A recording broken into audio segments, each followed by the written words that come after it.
देखिए, भारत में तो ये शोर मच चुका है इस टाइम पे कि वो बोलते हैं कि पाकिस्तान ने धचका दे दिया है। पाकिस्तान ने भारत को धचका दे दिया और ऐसा धचका दिया, ऐसे करारे जवाब दिए हैं कि भारत सोचने पे मजबूर है। भारत के साथ आईसीसी भी सोचने पे मजबूर है, बिकॉज हमारे चेयरमैन क्रिकेट बोर्ड ने एक दफ़ा फिर कैटेगोरिकली आके बोल दिया कि हमने और किसी चीज़ के बारे में सोचना ही नहीं है।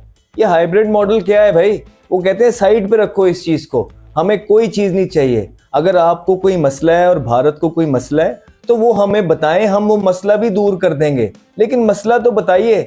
सो बकौल उनके वो बहुत स्ट्रेट फॉरवर्ड हैं, बहुत सीधे रास्ते पे हैं। और जो पीछे से हमें चीज़ें सुनने में आ रही हैं, पाकिस्तान सीधा सीधा बोल रहा है कि अगर भारत यहाँ आके खेलना चाहता है तो 1000 दफ़ा आए खेल ले, अगर भारत नहीं आना चाहता तो हम हाइब्रिड मॉडल नहीं करेंगे।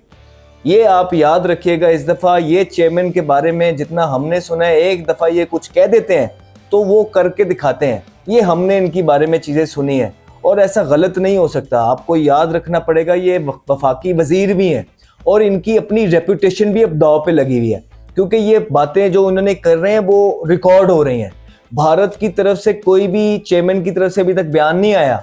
हमारे चेयरमैन 2 से 3 दफ़ा इस जो चैंपियंस ट्रॉफी है उस पर बयान दे चुके हैं और उन्होंने जो बातें हम करते हैं वो करके दे दी हैं। वो कह रहे हैं कि पॉलिटिक्स को दूर रखना है क्रिकेट से, और यही बात हम भी बैठ के यहाँ पे करते हैं कि पॉलिटिक्स को दूर रखना है। और क्योंकि ये वफाकी वजीर भी हैं और चेयरमैन क्रिकेट बोर्ड भी हैं, पूरी दुनिया और पाकिस्तान की सारी अवाम इनके ये सारे बयान सुन रही है और इनकी ये सारी चीज़ें जो हैं टीवी पे मौजूद है। और हमें ये भी पता है कि कल को आके, क्योंकि हमने ये भी कंसर्न उठाए थे और हमें आसपास से इनके पता लग रही है चीज़ें, कि कल को आके जब प्रेशर डाल के जब एंड आ जाता है ना, तो लोग कॉम्प्रोमाइज करने की कोशिश करते हैं, लोग इंडिविजुअल फायदे उठा जाते हैं। पास्ट में भी ऐसा हुआ है, अपनी डील्स कर लेते हैं। लेकिन ये चेयरमैन ऐसा नहीं करेंगे। बेशक इनको क्रिकेट की इतनी समझ बूझ अभी है नहीं, लेकिन अपनी बात के सुना है कि ये पक्के हैं। और एक दफ़ा अगर इन्होंने कह दिया है ना कि हमने हाइब्रिड मॉडल नहीं खेलना,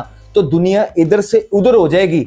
ये हाइब्रिड मॉडल नहीं खेलेंगे, ये हमारी बात याद रखना। और ये कभी भी ऐसा नहीं करेंगे कि एक बयान दे दिया है और उससे फिर पीछे चले जाएं, क्योंकि वो बयान इनका टीवी पे आ गया हुआ है और एक नहीं 2 दफ़ा आ गया हुआ है। ठीक, तो ये हमें बिल्कुल इनका आइडिया है और भारत को और आईसीसी को ये सोच लेना चाहिए कि अगर इस चेयरमैन मोहसिन नकवी ने कोई चीज़ बोल दी है तो वो उस पर स्टैंड लेंगे एंड तक। और पूरी अवाम का अब यही स्टैंड है। पूरी अवाम, पास्ट में हमने देखा है कि जैसे ही प्रेशर डल जाता था तो डील्स हो जाती थी। पास्ट में हमने देखा है कि मीडिया को बुला के सारों को पीसीबी की तरफ से सारों को खुश कर दिया जाता था और ये कह दिया जाता था कि मुल्क के वसी तर मफाद के लिए हम ये फैसला कर रहे हैं कि हम जो है ना हाइब्रिड मॉडल कर रहे हैं। तो ये वो नहीं है, ये चेयरमैन साहब वो चीज़ें नहीं करेंगे कि मुल्क के वसीतर मफाद के लिए कोई फैसला करेंगे। मुल्क के वसीतर मफाद के लिए एक ही फैसला है कि हमारे मुल्क के अंदर ही क्रिकेट हो, चैंपियंस ट्रॉफी हो, जिसने खेलना है यहाँ के खेले, हमारे लोगों को एंटरटेन करे। हमारे लोग डिजर्व करते हैं, डिप्राइव्ड है, कोई भी क्रिकेट से बड़ा नहीं है, सब टीमें आ रही हैं और सब ने आना है। यही इन्होंने बोला है चेयरमैन ने, यही उनका स्टांस है और यही रहेगा, ये आप याद रखिएगा। तो एक डेवलपमेंट थी कि हमने कहा आपको बताएं, क्योंकि भारत के अंदर आज पूरा मीडिया चीखें मार रहा है। वो कह रहा है कि पाकिस्तान ने करारा जवाब दिया और भारत की बोलती बंद कर दी है। एक दफ़ा फिर आके चेयरमैन क्रिकेट बोर्ड ने कैटेगोरिकली बोला है कि किसी ने खेलना है तो वो यहाँ आके खेल ले, हमने कोई हाइब्रिड मॉडल नहीं करना। आईसीसी जो है, आईसीसी को बोला है, आईसीसी को भी बोला है चेयरमैन क्रिकेट बोर्ड ने कि अब अपनी आईसीसी की अपनी रेप्यूटेशन भी ऑन द लाइन है, क्योंकि ये टूर्नामेंट आईसीसी ने ऑर्गेनाइज करने हैं और हल आईसीसी ने निकालने हैं। ये चीज़ें एमओयू 2021 में साइन हुए में है, और अगर कोई चीज़ 2021 में साइन हुई भी है और बाकी सारी टीमें आ रही हैं, एक पर्टिकुलर टीम किस तरह नहीं आ रही, ये आईसीसी की सरदर्द है। तो उन्होंने आईसीसी को भी वार्न कर दिया और एक मशवरा दे दिया कि आपकी अपनी रेपुटेशन भी नीचे जा रही है। तो ये सारा केओस है और सिनेरियो है।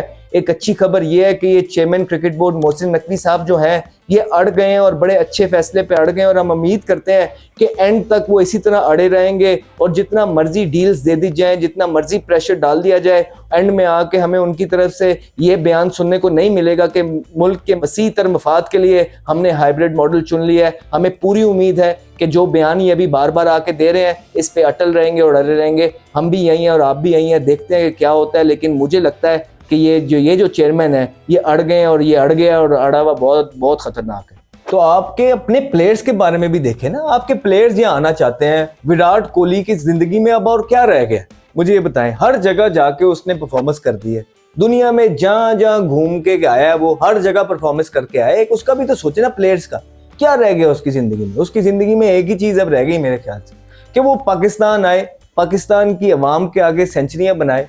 मैं तो यही कहूंगा कि ना बनाए, लेकिन उसका अपना भी तो कोई चीज होगी ना उनकी। इतना बड़ा वो प्लेयर है, या लोग उनके फैन उनको देखना चाहते हैं, ग्राउंड में पिच्चे मजेदार उनको मिलेंगी, आने दें लोगों को। आप अब क्यों लोगों को, प्लेयर्स को जबरदस्ती अपनी पॉलिटिक्स में फंसा रहे हैं।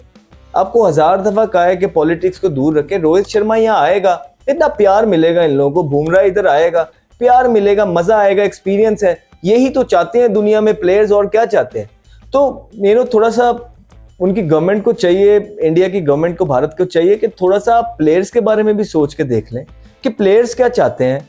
क्या उनके लिए यहाँ पाकिस्तान में आना बेहतर होगा या नहीं होगा। आपके लेजेंड प्लेयर हैं जिन्होंने भारत को बहुत सर्व किया है, बड़े मैचेस जितवाए हैं, और अब आके जो है ना, अगर उनकी जिंदगी के लिए आप थोड़ा सा एक अच्छा डिसीजन लेंगे, जो पाकिस्तान में आके कोई चीज़, एक कमी उनकी रह गई है वो भी पूरी कर लें, तो इसमें क्या बुराई है। आप लोग पॉलिटिक्स खेलते खेलते जो है ना, आप लोग, जो लोग आपके मुल्क को सर्व कर रहे हैं उनके बारे में तो आपने कभी सोचा नहीं। इनफैक्ट हालात ये हैं कि वहाँ कुछ लोग बैठ के जो है ना, प्लेयर्स भी सारी गेम डाल रहे हैं। वो कह रहे हैं जी प्लेयर्स ने कंसर्न शो किया, जो भारत के प्लेयर्स हैं, बड़े बड़े, नाम तो नहीं लेते, कहते हैं जी बड़े बड़े प्लेयर्स हैं, उन्होंने मना किया है कि वो पाकिस्तान आके खेलना नहीं चाहते, उनको सिक्योरिटी के कंसर्न है। झूठ बोल रहे हैं, ये प्लेयर्स को गंदा कर रहे हैं, प्लेयर्स पे मुद्दा डाल रहे हैं, मलबा डाल रहे हैं। जितना हम उन प्लेयर्स को जानते हैं, उन्होंने कभी कोई ऐसी बात नहीं की है। वो हमेशा से पाकिस्तान के बारे में अच्छा ही बोलते आए, और उन्होंने साथ साथ यही कहा है कि जी हमारे हाथ में नहीं है, हमें हमारा क्रिकेट बोर्ड और गवर्नमेंट कल कह देगी कि जाना है, हम कल आके खेल लेंगे। लेकिन ये तो उनकी गवर्नमेंट है। तो आप अपनी ये डर्टी पॉलिटिक्स के अंदर प्लीज़ एक काम करिए, अपने इतने इतने बड़े प्लेयर्स जिन्होंने आपके भारत को बहुत सर्व किया है, उनको बदनाम और गंदा ना कीजिए। आपने आना है आए, नहीं आना नहीं आए, ये आप जाने, क्रिकेट बोर्ड जाने, आपके बगैर क्रिकेट वो कहते हैं हो जाएगी। लेकिन वो बच्चे, वो लोग जिन्होंने अपनी जिंदगियां आपके लिए दे दी हैं, आप उनके कंधे पे रख के बंदूकें ना चलाएं, आप उनको ह्यूमिलिएट ना करें। या पाकिस्तान की आवाम उनसे बड़ा प्यार करती है, उनको आने दें। आपने नहीं आना, आप कहें जी हम नहीं आने दे रहे। आप प्लेयर्स को बीच में क्यों ला रहे हैं कि प्लेयर्स कंसर्न शो कर रहे हैं। प्लेयर्स ने ऐसी कोई बात नहीं की है। तो मैं यहाँ पाकिस्तान की आवाम को बताना चाहता हूँ, या भारत की आवाम है जो सुन रही है, कि वहाँ के प्लेयर्स कभी भी मना नहीं करते हैं। प्लीज़ आप उनको बुरा भला मत कहिए। मैं पिछले कुछ दिनों से देख रहा हूँ आप उनके बारे में बातें कर रहे हैं, स्पेशली इस चीज़ के बारे में नहीं। ये उनकी गवर्नमेंट है, गवर्नमेंट का फैसला है। जो भी बात है, जो मैसेज पहुँचाना है, उनकी गवर्नमेंट को पहुँचाइए, लेकिन प्लेयर्स को इन चीज़ से प्लीज़ आउट रखिए।